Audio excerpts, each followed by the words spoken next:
and Reduction Facilities, Disposition of Unclaimed Remains, Veterans, Senator Simon Ayer. This bill passed the Senate 47-0. And there are no amendments that have been offered and no one testified in opposition. Does anyone wish to speak to the bill? Does anyone have a motion to offer on the bill? Move, Is it a move move favorable? the bill. Move favorable. Okay, Delegate Bondari moves favorable. Is there a second? Second. There is a second. All those in favor of the bill, please say aye. Aye. Aye. Is anyone opposed? The bill gets a favorable report. Senate Bill 67, Health Occupations Board's Notation of Veteran Status and Eligibility for Benefits, Senator Simon Ayer. This was unanimous in the Senate, 46-0. No one spoke in opposition, nor are there any amendments. Move the bill. It's favorable. Second. Moved favorable by Delegate Bondari. And a second. Second. Any discussion? All those in favor of the bill, say aye. Aye. Aye. Anyone opposed? It is unanimous. Okay, Senate Bill 749. This won't be quite as quick. State Board of Dental Examiners applicants licensed or certified in another state. This is the cross file of House Bill 723, which passed the House unanimously. But Delegate Lopez, you have an amendment which you wish to offer. Can you please explain your amendment? Sure. So the amendment asks the Department of Health to come up with a plan of how we can come up with a licensing framework for federal workers who have been impacted.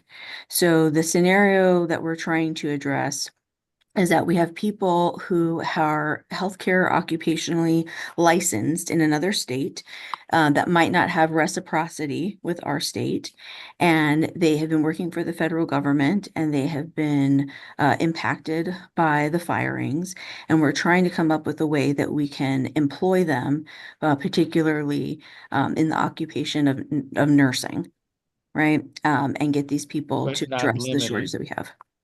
It's any health occupation. It correct? is. Yeah, but I think the critical mass of folks that we're trying to address is people who have been nurses who've worked for the federal government. So several years ago, you might recall that we passed a bill that will allow for reciprocity if the state offered reciprocity for licensing first. And so a lot of folks benefit from that, but that's not offered for every state. And the way it works, if you are, like, say, a nurse for the federal government, if you're licensed in your home state of like Missouri, Montana, Minnesota, you can work for the federal government because you have a valid license in a state, but that doesn't necessarily mean that that license works for Maryland. And so that's what we're trying to address. We have people who are highly trained and licensed for these occupations that we know that we're in need of and that we have shortages of. They have been fired by the federal government, and we're trying to come up with a place for them here in our state. Thank you. Delegate Cullison. Thank you, Mr. Chair. So I just want to be clear, Delegate. This is not immediately saying everybody who has been fired from NIH, who's living in Maryland, Virginia, Delaware, anywhere close by, who has a license from another state would automatically be accepted.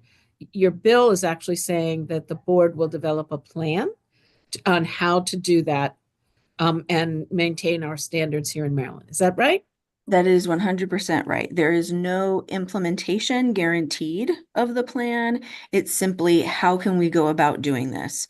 And anything in terms of implementation of a plan would have to happen after the passage of a bill next legislative session. We can't change that.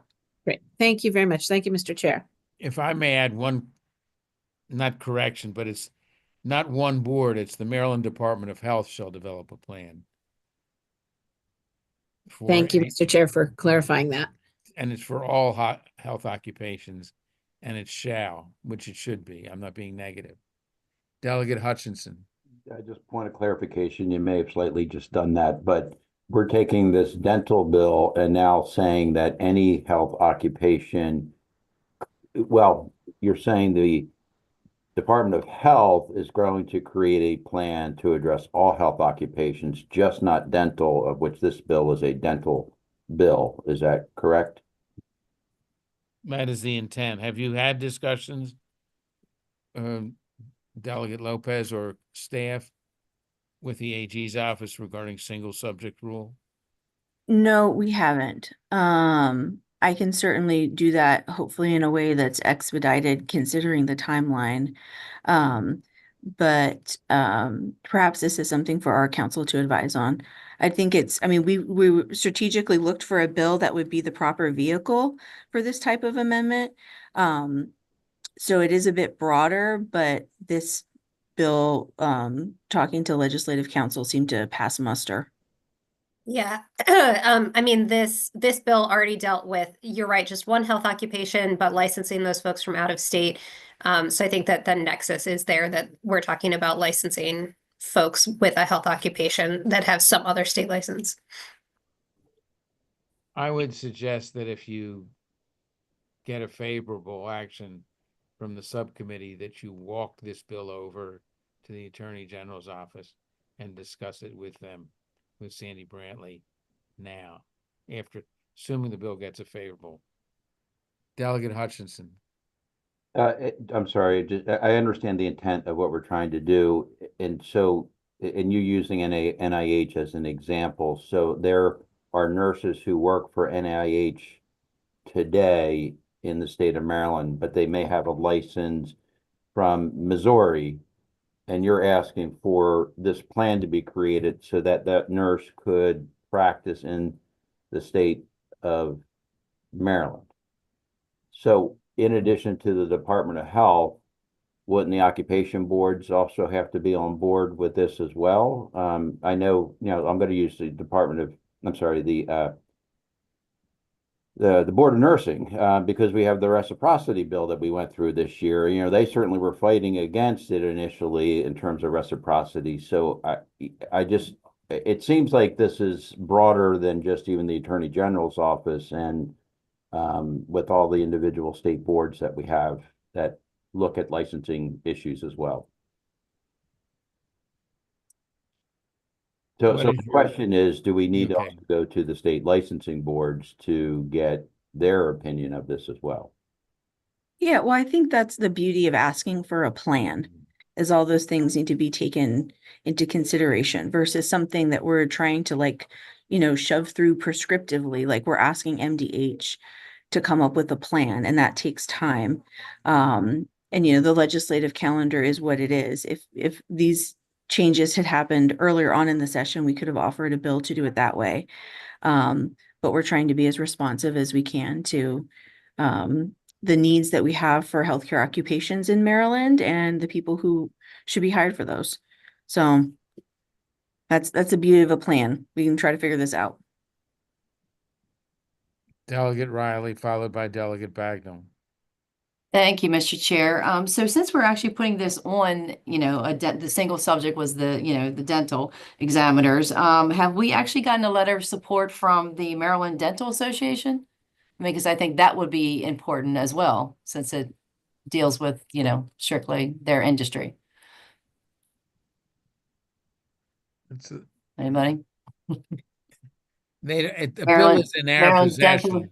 but I think that is a legitimate question to ask. Thank you.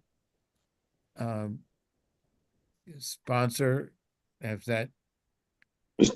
No, just Oh, Mr. shortly. Doherty is here, though. Yeah, I can tell you that just shortly before I joined you in subcommittee, I had a conversation with Mr. Doherty, and I think we're at a bit of an impasse. But I would still urge the subcommittee to consider this amendment, considering that it is a plan. It is not implementation, and it is something that is worthy of our study. So I defer to you, subcommittee chair. Thank you. Well, I want to move the bill forward if we can.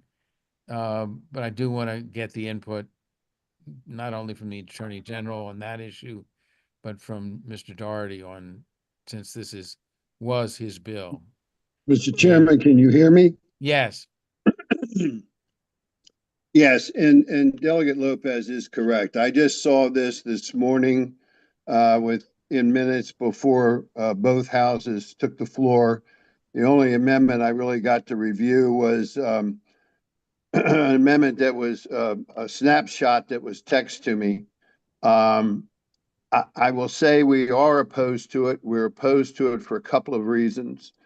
A similar bill was introduced last year in both the House and the Senate.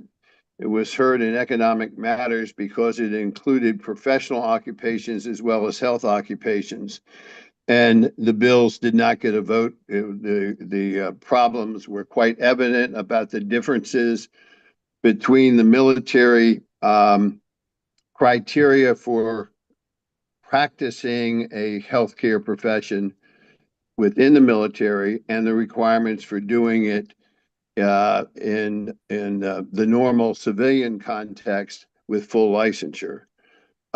This bill also is a sort of watered down version of the compact bill that your committee heard both bills, as did Senate Finance, and the decision was made not to move either one forward. Unfortunately, I respectfully disagree with Delegate Lopez. This is a little bit more than a study. It is a direction to the health department to develop an implementation of this, which means, in my interpretation, that the General Assembly, by passing this amendment and the bill with the amendment, would be saying it is the policy of the state of Maryland to implement such a plan. And the only thing that is left unknown is what will be the recommendations as to the form of the plan. That's quite different from a study when you're looking at the advisability of developing a plan or trying to implement it.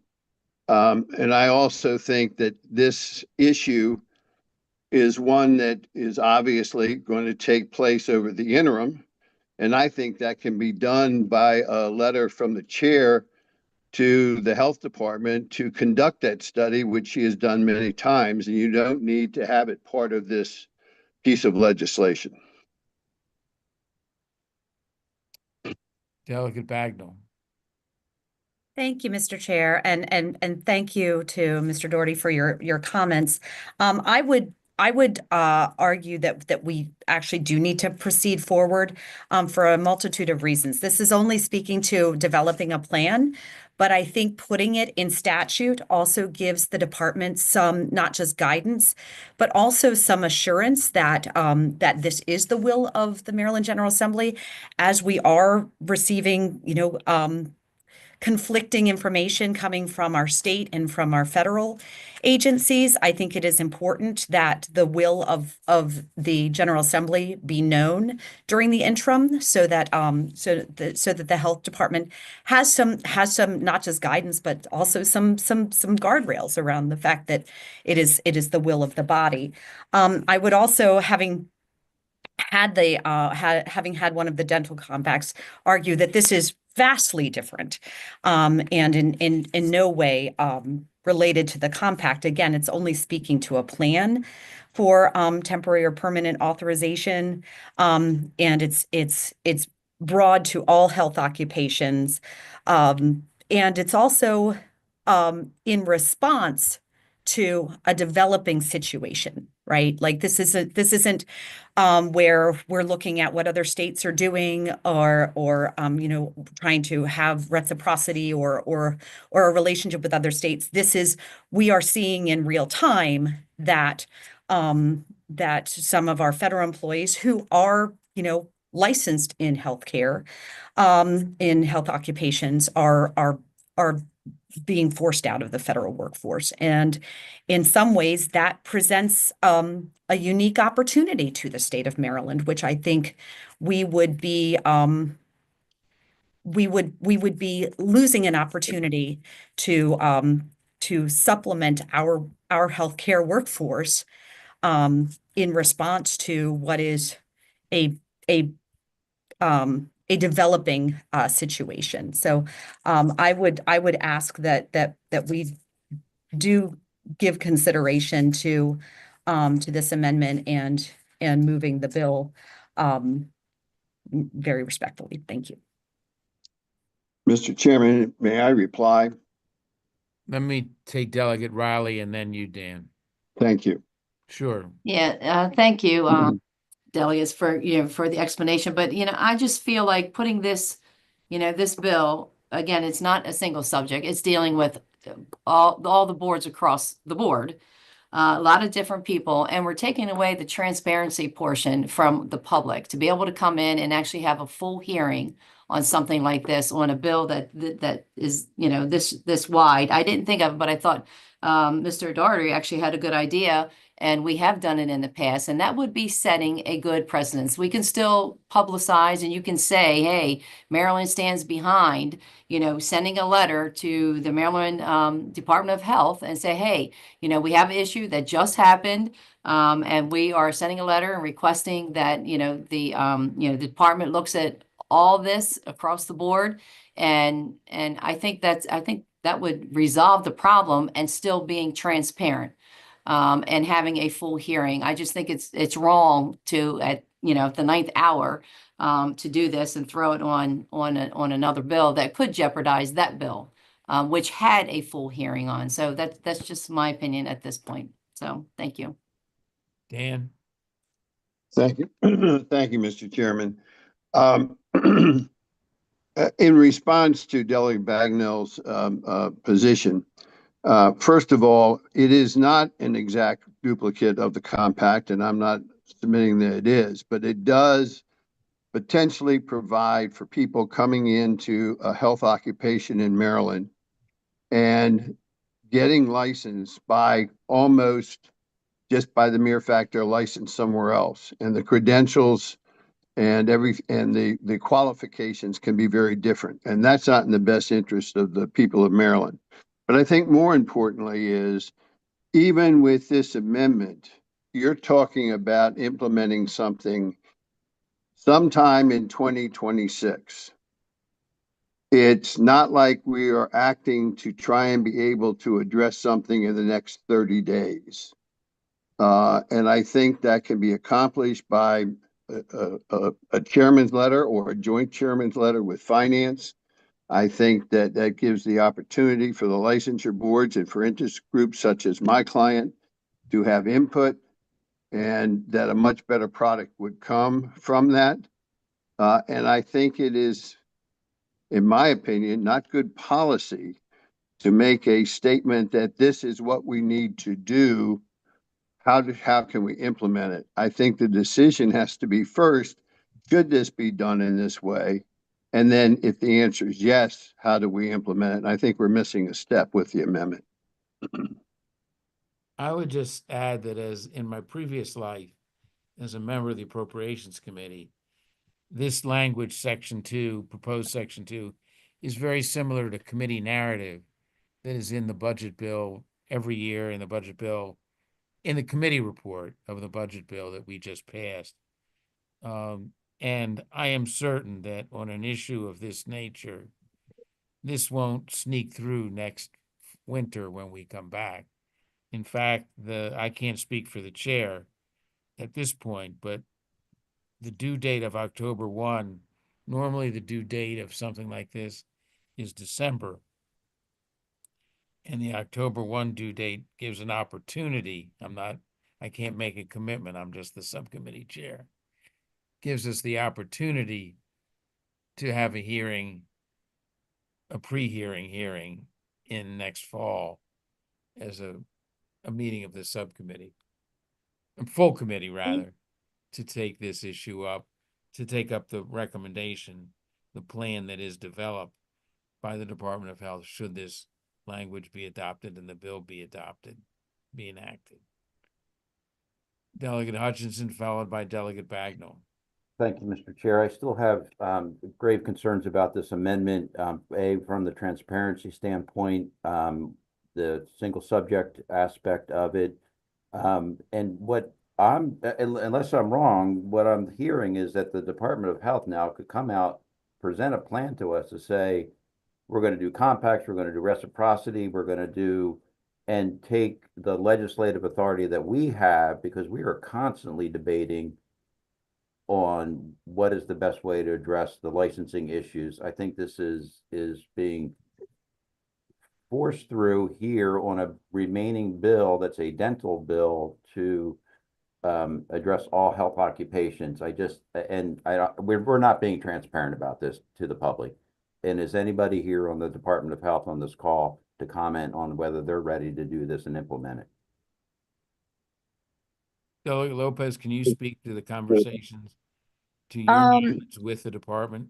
It's been probably a week since I've had a conversation with June Chung.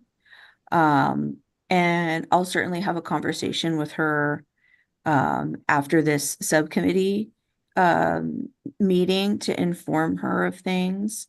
There was no opposition in our last conversation. It was more a matter of like how, like, we understand this is a very significant need and what's the best approach to get here. And so this is how we landed. That I would characterize our conversation in those terms.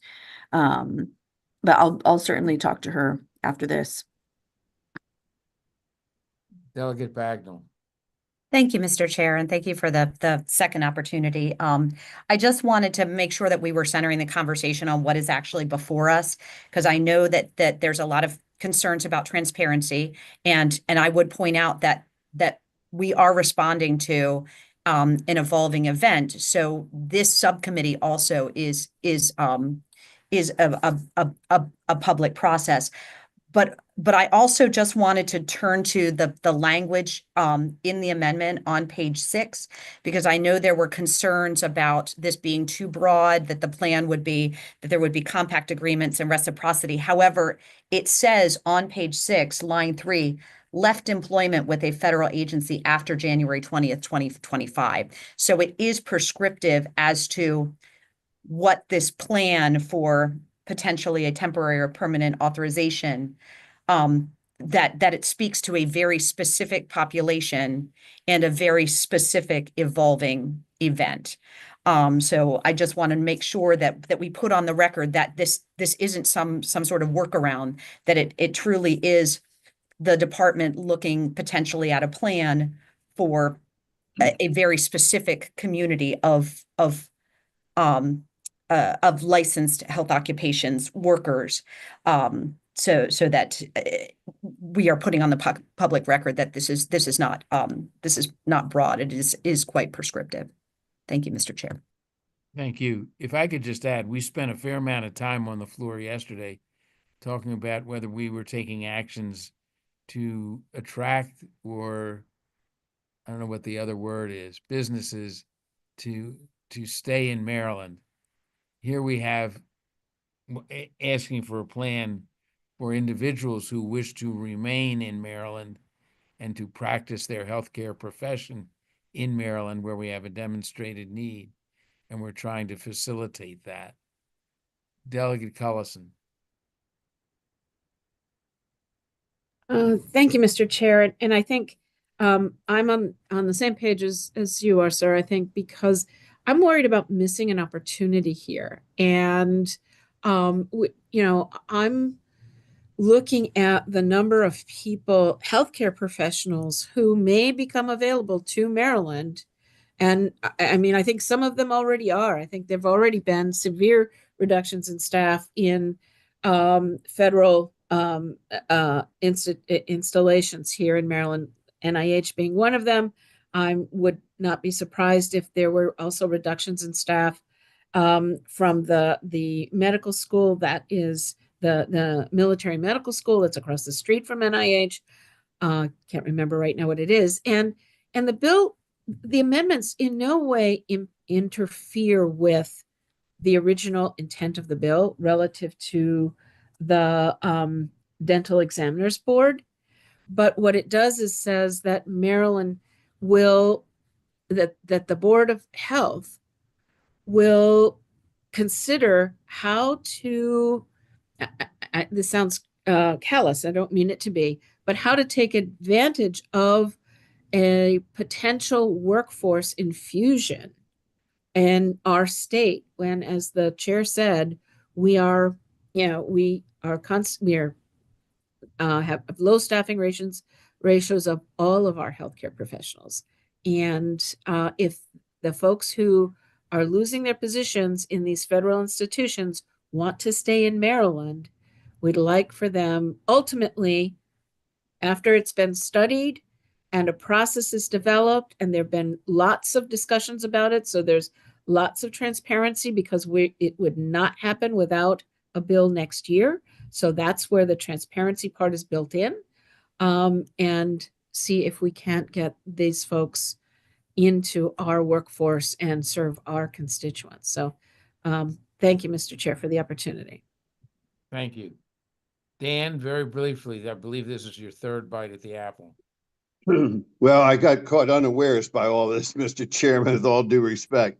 First of all, I have never received the reprint, so I'm sort of at a disadvantage addressing something cited from a particular page.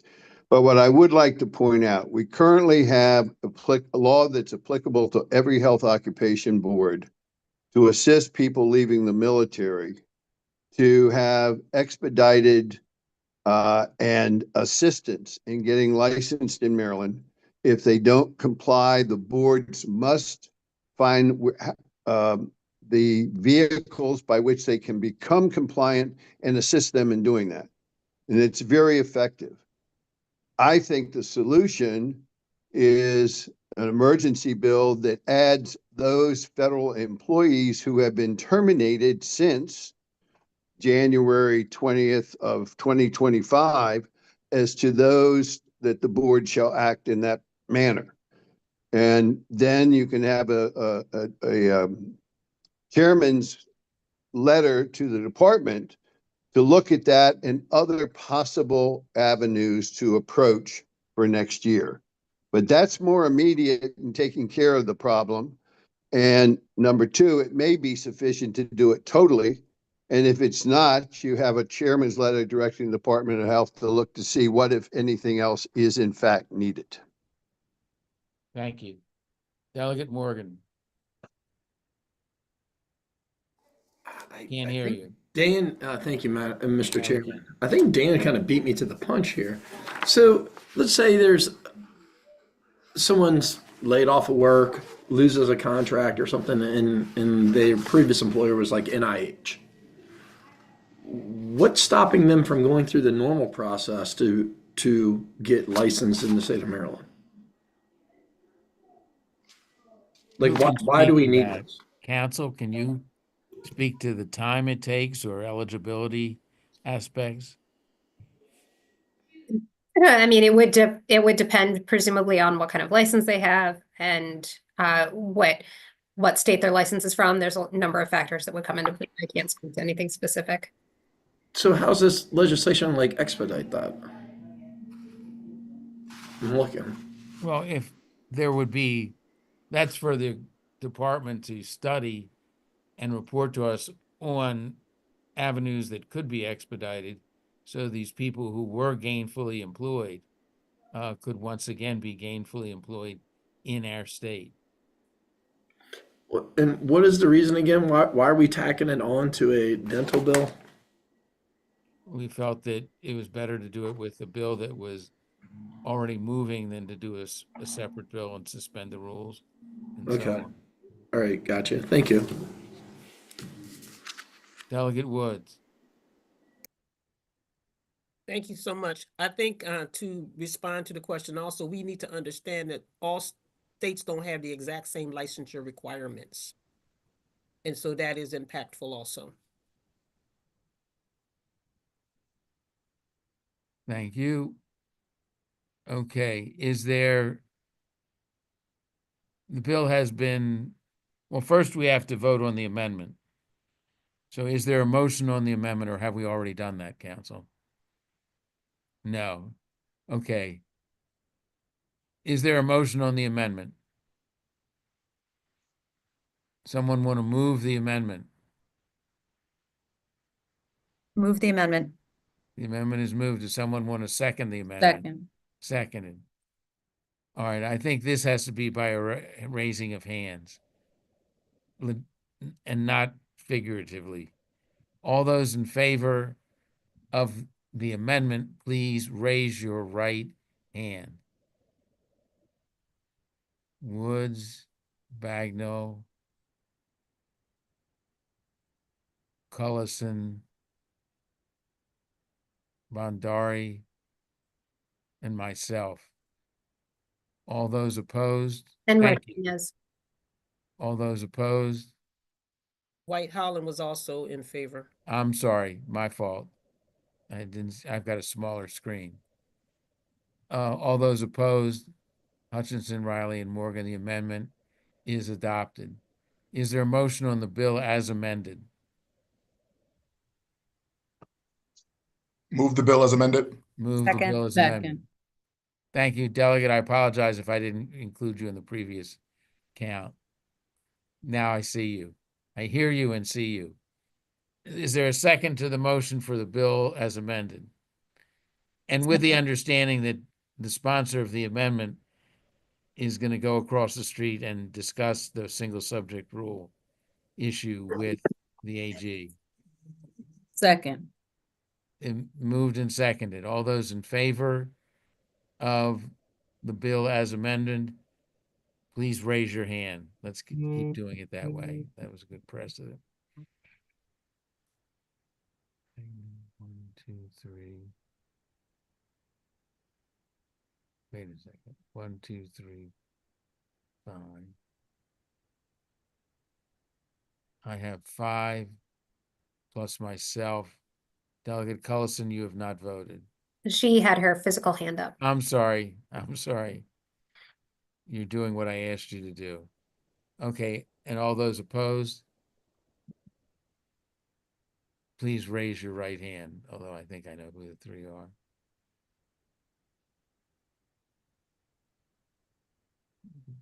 Okay, so it's a party line vote. Okay. The bill is favorable as amended, subject to discussion with the Attorney General's office. That concludes our Mr. Chair, agenda for today. Yes? I had a question, or I guess a statement. So, this very situation. So again, this was a bill that we voted for in the House. And then now we have to vote no because of this amendment. So I just want that on the record. This was a bill that I did support and was voting yes and did vote yes.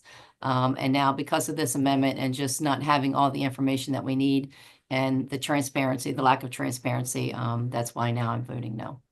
Okay. Thank you. Thank you.